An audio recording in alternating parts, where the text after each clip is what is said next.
After 150 years living history, Fort Verde could use some repairs.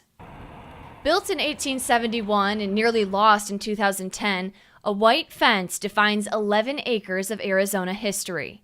I feel a great sense of accomplishment when we have been able to keep the fort open. Carol Dvorak and her husband George started volunteering at Fort Verde when the park was on the verge of closure. These buildings are way better looking than when we first got here.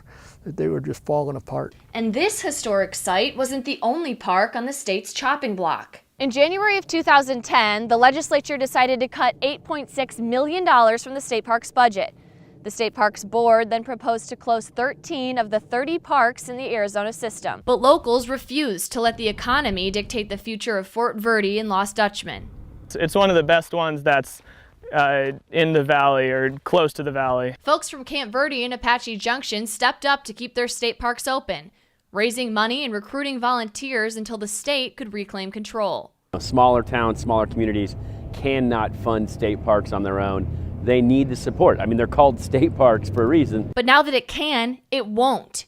Arizona's governor and legislature refused to put money back into the state park's budget. If local jurisdictions are willing to help share in the operating costs, then they can stay open. But what many don't realize is the money these parks bring into the state.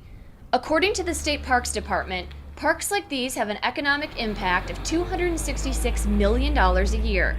Money that helps towns like Camp Verde and Apache Junction survive. It's a historic site that it'd be a crime to lose. That's why people come here to visit, is for the red rocks and the beautiful desert scenery.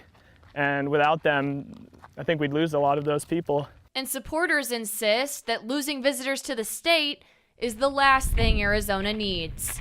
In Apache Junction, I'm Tara Molina, Cronkite News.